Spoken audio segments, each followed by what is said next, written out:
السلام علیکم ورحمۃ اللہ وبرکاتہ۔ محترم ناظرین، میں مفتی محمد فرمان قاسمی اپنے یوٹیوب چینل اسلام ٹوڈے آفیشیل پر آپ کا خیر مقدم کرتا ہوں۔ ناظرین، ایک اور بہت اہم سوال اور اس کا جواب لے کر میں پھر آپ کی خدمت میں حاضر ہوا ہوں، اور سوال آج کا یہ ہے کہ مفتی صاحب، گھروں میں ڈلیوری کا معاملہ ہوتا ہے تو گھر کی خواتین پورے گھر کو ناپاک سمجھتی ہیں، اور اس گھر میں نماز، تلاوت قرآن بہت کم ہو جاتا ہے، اور جو گھر میں مدرسہ چلتا ہے وہ مدرسہ بھی 15-20 دن کے لیے بند کر دیتے ہیں۔ ایک بات دیکھی گئی ہے کہ جس عورت کو ڈلیوری ہوئی ہے وہ دوسرے گھر میں نہیں جا سکتی، کیونکہ عورتیں سمجھتی ہیں کہ وہ گھر بھی ناپاک ہو جائے گا جہاں یہ جائے گی، یہاں تک کہ اس کے پلنگ پر شوہر تک کو بیٹھنے نہیں دیا جاتا۔ تو کیا وہ اسی حالت میں اپنے میکے جا سکتی ہے یا نہیں، اور کیا اس گھر میں نماز، تلاوت قرآن اور مدرسہ بند کرنا درست ہے یا نہیں؟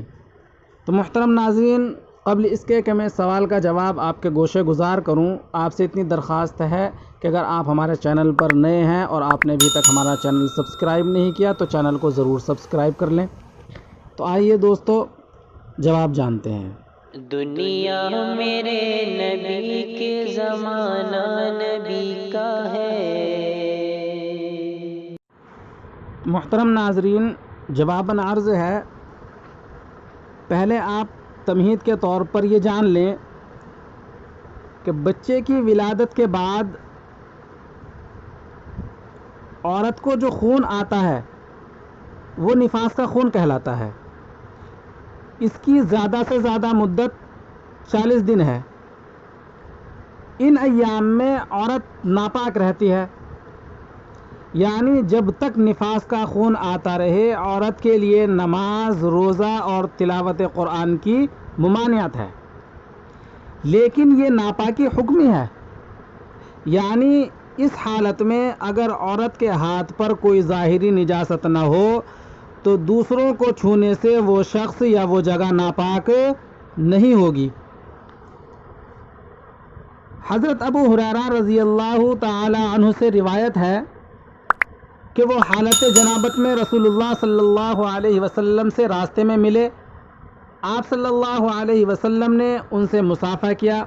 حضرت ابو ہریرہ رضی اللہ عنہ یہ سوچ کر کہ میں ناپاک ہوں چپکے سے نکل گئے، اور غسل کرنے کے بعد مجلس میں پھر واپس آئے۔ تو رسول اللہ صلی اللہ علیہ وسلم نے ان کے جانے کی وجہ دریافت فرمائی۔ تو حضرت ابو ہریرہ رضی اللہ عنہ نے عرض کیا کہ میں حالت جنابت میں تھا، میں نے پسند نہیں سمجھا کہ میں ناپاکی کی حالت میں آپ صلی اللہ علیہ وسلم کے پاس بیٹھوں۔ تو رسول اللہ صلی اللہ علیہ وسلم نے ارشاد فرمایا کہ مومن ناپاک نہیں ہوتا، یعنی جنابت میں غسل کا حکم اپنی جگہ، لیکن اس سے جسم ظاہراً ناپاک نہیں ہوتا۔ اور احادیث سے بھی یہ بات معلوم ہوتی ہے کہ نبی کریم صلی اللہ علیہ وسلم ازواج مطہرات کے ساتھ ان کے ان ایام کے دوران لحاف میں ساتھ لیٹتے تھے۔ اسی طرح جنابت کے غسل کے بعد زوج مطہرہ رضی اللہ عنہا کے غسل کرنے سے پہلے آپ صلی اللہ علیہ وسلم بستر میں ساتھ لیٹ کر ٹھنڈ سے بچنے کے لیے گرمی حاصل کرتے تھے۔ تو ان تمام باتوں سے معلوم ہوا، اور جو سوال نامے میں جتنی باتیں ذکر ہیں وہ سب باتیں دین کی بنیادی تعلیم سے ناآشنا ہونے کی وجہ سے ہے، اور یہ اس کا نتیجہ ہے۔ یعنی ڈلیوری ہونے کے بعد خاتون کو نجس یعنی ناپاک سمجھنا، اور اس کا بوقت ضرورت اپنے مائکے جانے کو ناجائز سمجھنا، اس کے شوہر کو اس کے پلنگ پر بیٹھنے کو بھی منع کرنا، اور اس گھر میں مدرسہ، نماز اور تلاوت قرآن تک بند کر دینا، یہ سب جہالت پر مبنی باتیں ہیں۔ شریعت میں ایسی کوئی بھی ممانعت نہیں ہے۔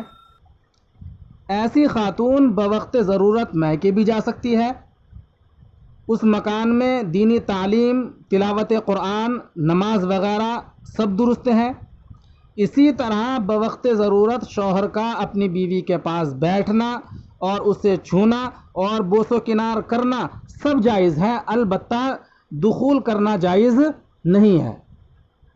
تو ناظرین، امید ہے کہ آپ کو یہ بات سمجھ میں آ گئی ہوگی۔ اللہ عمل کی توفیق عطا فرمائے۔ آخر میں پھر آپ سے درخواست ہے کہ اگر آپ ہمارے چینل پر نئے ہیں اور آپ نے ابھی تک ہمارا چینل سبسکرائب نہیں کیا تو چینل کو ضرور سبسکرائب کر لیں۔ السلام علیکم ورحمۃ اللہ وبرکاتہ۔